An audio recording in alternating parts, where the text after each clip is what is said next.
रामायण के सुंदरकांड के अंतर्गत जो 15वां सर्ग है उसके अंतर्गत आज हम 45वां और जो 46वां श्लोक है उनको पढ़ेंगे, उनका अध्ययन करेंगे। तो मैं इन श्लोकों के बारे में बता रहा हूँ। पीतम कनक पटाभम संस्तम तदवसनम शुभम उत्तरीयम नगाशक्तम तदा दृष्टम पल्वंगमेहि भूषणानि च मुख्यानि दृष्टानि धरणीतलै अनयैवाप विद्धानि स्वनन्ति महान्ति च। इन श्लोकों का जो पदच्छेद है वो इस प्रकार है।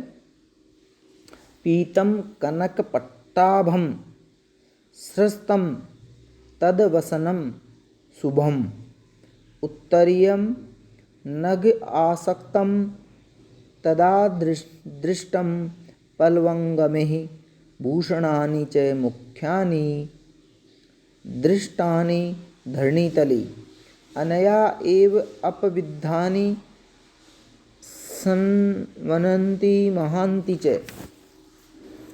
अब इन श्लोकों का जो पदच्छेद है वो देखिएगा कि पीतम पीले रंग का सुंदर, कनक पट्टाभम सोने के पत्र के समान, स्वर्ण के पत्र के समान शोभा को धारण करने वाला, संस्तम गिराया गया था, संस्तम गिराया स्खलित किया गया था, गिराया गया था, तद उन सीता जी का, किनका?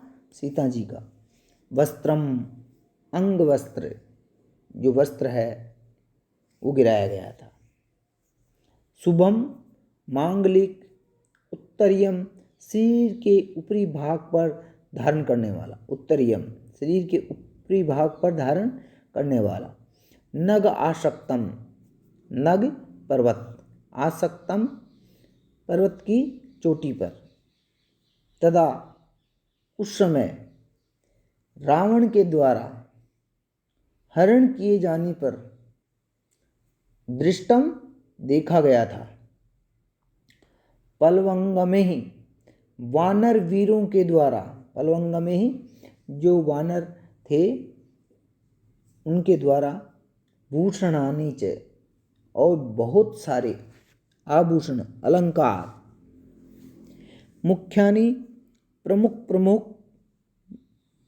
दृष्टानि देखे गए थे, धरणी तलई धरती पर पड़े हुए, अनया इन्हीं सीता जी के द्वारा, निश्चित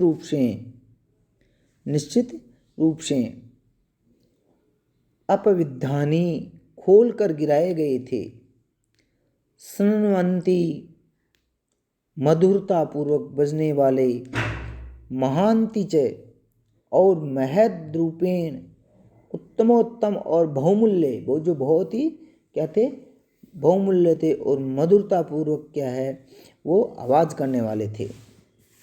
अब इन श्लोकों का जो अर्थ है वो इस प्रकार है कि शरीर के ऊपरी भाग पर धारण किए जाने वाले सोने के समान शोभा को धारण करने वाला और पीले रंग का सुंदर मांगलिक अंग वस्त्र, अंगों पर धारण करने वाला जो वस्त्र था, उस रावण के द्वारा हरण किए जाते समय सीता जी के द्वारा पर्वत की श्रृंखला चोटी पर क्या है गिराया गया था, और बाद में क्या है वो इनके द्वारा देखा गया, वानरों के द्वारा वो देखा गया।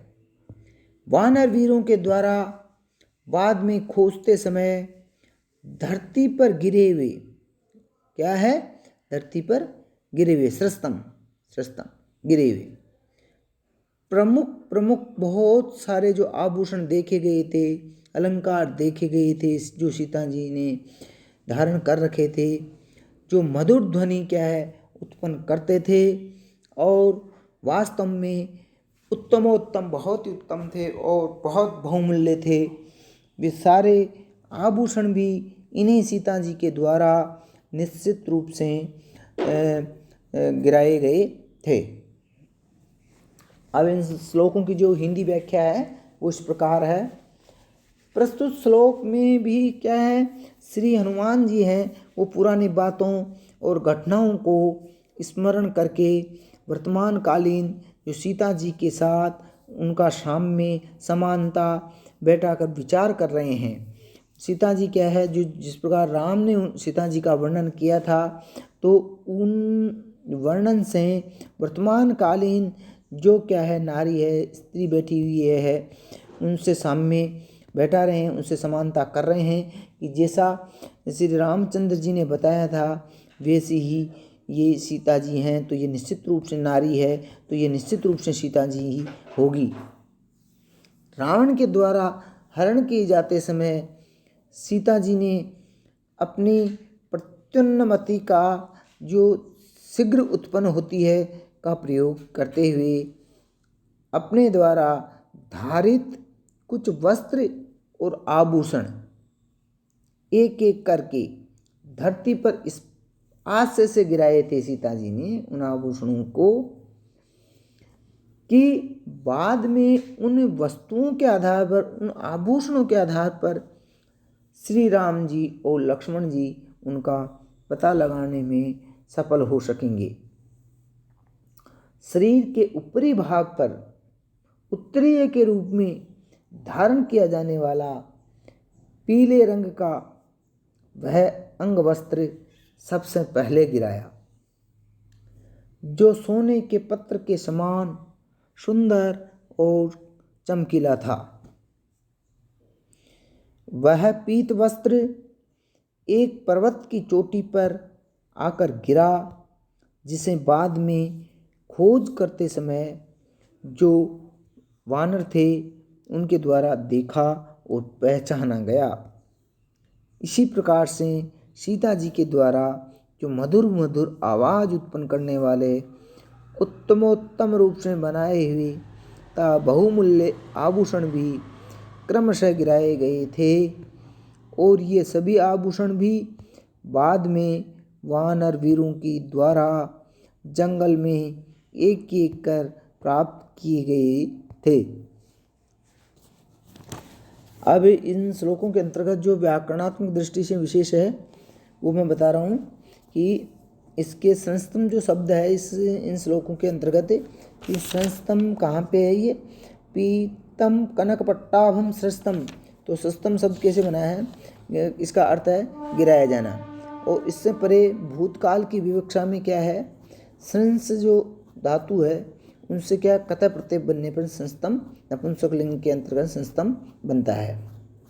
कतः प्रत्यय में के नपुंसक लिंग के में नहीं, बल्कि ये क्या है भूतकाल की विवक्षा में बनता है। कतः प्रत्यय के लंबाई या ऊंचाई के आधार पर शरीर के दो भाग होते हैं, एक अधोभाग एक उत्तरीय भाग।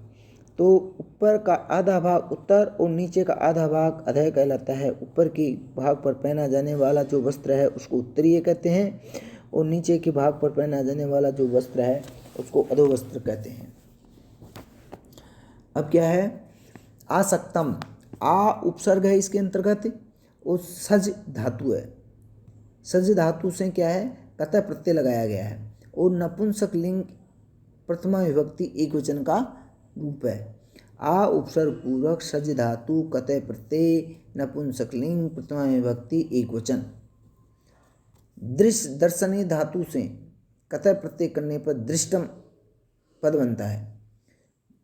भूस धातु से लुट प्रत्यय करने पर, क्या करने पर, लुट प्रत्यय करने पर नपुंसक लिंगांत भूषणम प्रतिपादित होता है, और प्रथमा के बहुवचन में क्या बनता है, भूषणानि।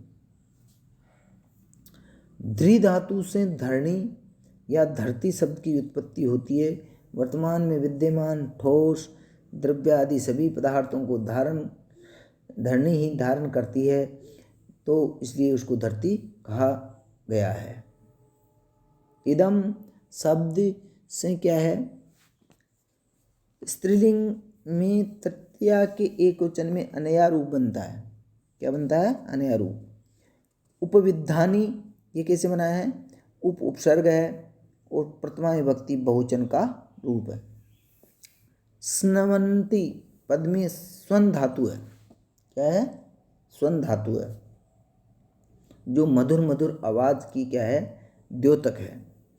अब इन श्लोकों के अंतर्गत माधुर्य प्रसाद गुण वैदर्भी रीति है, और इनकी में क्या है? सीता जी के जो विशेष है भाषा है वो बिल्कुल माधुर्य प्रसाद गुण को धारण करने वाली है इस प्रकार। और इनके अंतर्गत क्या है? अनुष्टुप छंद है।